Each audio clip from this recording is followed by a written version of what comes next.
2 horas cargada de muchísima información, Ailén, y lo hacemos precisamente con la carrera a la Casa Blanca. Como el vicepresidente que Estados Unidos merece, así presenta Kamala Harris a su nuevo compañero de fórmula, el gobernador Tim Walz. Esto durante el primer meeting juntos en Filadelfia, Pensilvania, un estado clave para las elecciones. Ambos arremeten contra la dupla republicana de Trump y J.D. Vance. Edwin Pitti desde la capital nos tiene los momentos claves y las reacciones del día. Adelante, Edwin, muy buenos días. ¿Qué tal, Lorraine? Muy buenos días. Así es, ya está completa la dupla presidencial por parte del Partido Demócrata con la vicepresidenta Kamala Harris liderándola como candidata de ese partido a la presidencia, ahora acompañada por el gobernador de Minnesota, Tim Walz. En ese evento en Pensilvania, incluso Harris pintando la imagen de Walz como un líder que la va a ayudar a luchar por la clase media aquí en los Estados Unidos. Vamos a escuchar parte de las palabras de la vicepresidenta Harris. Tim Walz and I, we agree about many things, including when our middle class is strong, America is strong.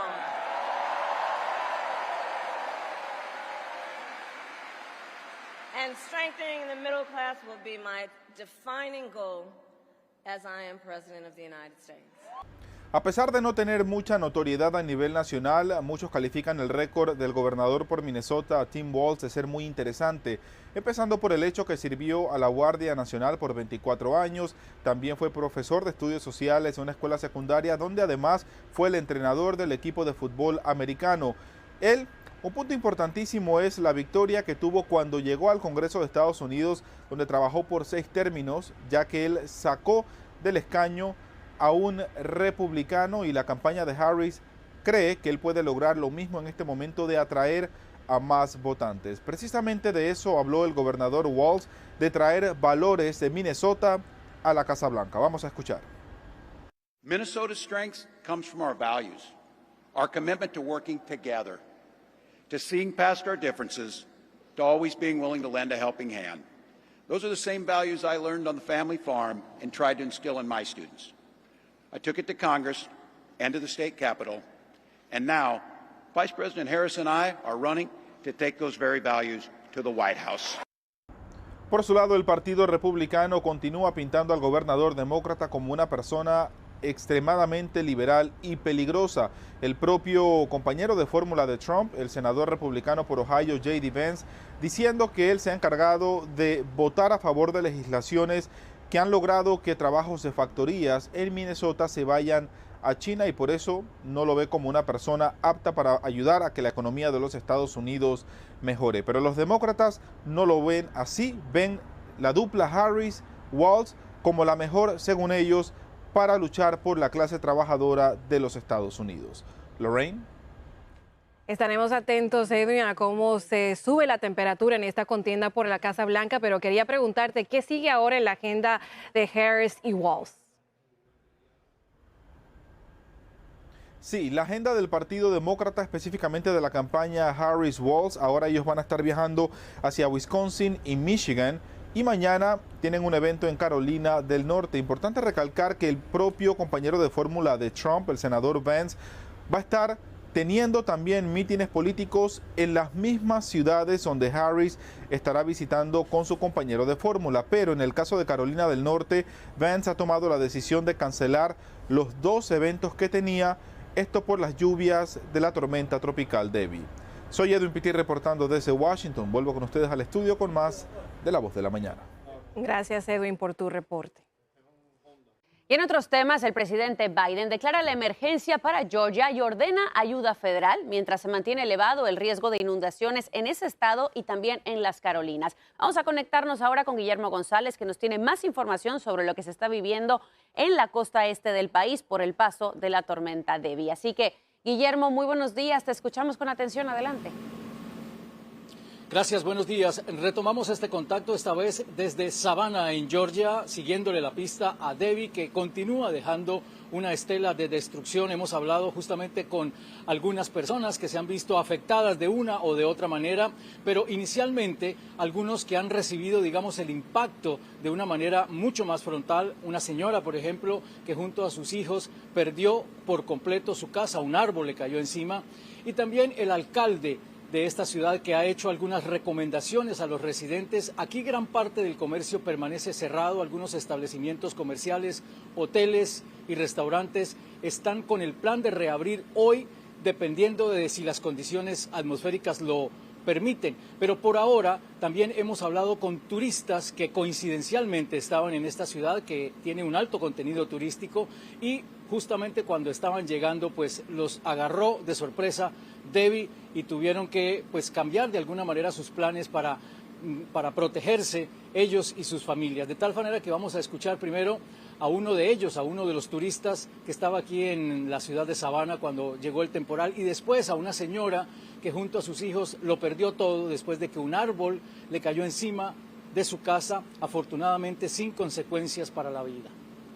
Fue al llegar un poco tormentoso por la lluvia, la visibilidad era cero, veníamos despacio y llegamos al hotel felizmente, todo tranquilo. I thought maybe Debbie was outside. I don't know, it just was real scary, and I jumped up, and first thing I did was check on my kids to make sure they was okay. Aquí en Savannah, en el sur de Georgia, las actividades comienzan a restablecerse poco a poco, pero en este momento justamente estamos sintiendo todavía algunas ráfagas de viento menores y también alguna lluvia. Se espera que el sistema continúe desplazándose hacia el norte y toque tierra nuevamente en el estado de Carolina del Sur. Eso será en las próximas horas. También hay un barco de la Guardia del guardacostas que ha estado aquí, ha llegado justamente aquí a Savannah para atender cualquier eventualidad. Ellos están pendientes, como siempre, de prevenir a los navegantes y de ayudar a cualquier persona que pueda necesitarlo. De tal manera que vamos a seguir esta trayectoria de Debbie. En las próximas horas llegará ya a Carolina del Sur y estaremos, por supuesto, aquí con ustedes reportándolo para que tengan exactamente una idea de lo que está pasando con este todavía potencialmente peligroso sistema tropical. Es todo lo que tengo desde el momento, desde la ciudad de Savannah. Ahora regreso con ustedes. Adelante. Guillermo, pues muchísimas gracias por este reporte. Hay que recordar que esta tormenta tropical no solo está dejando lluvia, sino que hay alerta de posibles tornados. Seguimos monitoreándola. Ahora vamos a California, donde decenas de presuntos miembros de pandillas del sur de Los Ángeles enfrentan cargos federales, incluido delito por droga y al menos 3 asesinatos. Varios ya estaban bajo custodia y estaban buscando a los prófugos. La mayoría fue arrestado hace apenas algunas horas en una operación en la que recuperaron metanfetamina, fentanilo, heroína, armas de fuego y miles de dólares en efectivo. Nos enlazamos ahora en vivo con Juan Carlos González, porque él tiene toda la información. Adelante, Juan Carlos, buenos días, cuéntanos. ¿Qué tal, Lorraine? Muy buenos días. Bueno, pues como bien lo menciona, son 37 las personas que fueron arrestadas o que están ahora en poder de las autoridades. Cabe señalar de que algunas sí fueron arrestadas en las últimas horas, pero otras ya se encontraban arrestadas, ya se encontraban tras las rejas debido a otros crímenes que habían cometido con anterioridad. Y bueno, ellos están siendo acusados de varios delitos que tienen que ver con tráfico de drogas, específicamente con metanfetaminas y con otro tipo de sustancias también bastante peligrosas, también posesión de armas y por supuesto homicidios. Pero esto fue una operación conjunta tanto de autoridades federales así como locales. Vamos a escuchar justamente qué es lo que dice Martín Estrada, quien es el fiscal federal, y Robert Luna, el jefe del departamento del alguacil del condado de Los Ángeles. Escuchemos. Hoy anunciamos cargos criminales sobre una de las pandillas más peligrosas y más grandes en todo Los Ángeles, la Florencia 13. Pusimos cargos sobre 37 miembros o asociados de esta pandilla. Estamos buscando que sí se fueron a México y con las autoridades federales de los otros van a trabajar con ellos para acogerlos y traerlos para atrás. Bueno, también cabe señalar de que las autoridades dieron a conocer que recuperaron, fíjense esto, un total de 21 libras de metanfetaminas, 9 libras de fentanilo y 6 libras y media de heroína. Además, lograron confiscar unas 25 armas y $70,000 en efectivo que tenían estos presuntos miembros de una pandilla, de esta pandilla, la Florencia 13, que opera mayormente en el sur de Los Ángeles. Regreso ahora con ustedes al estudio. Y Juan Carlos, tenemos entendidos que pueden haber más miembros de esta pandilla que están todavía prófugos, ¿no es así?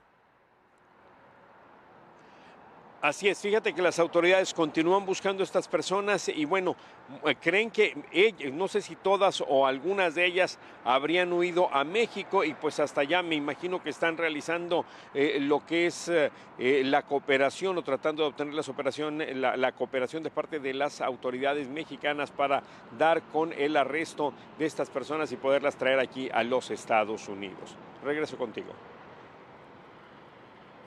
Gracias por tu reporte, Juan Carlos.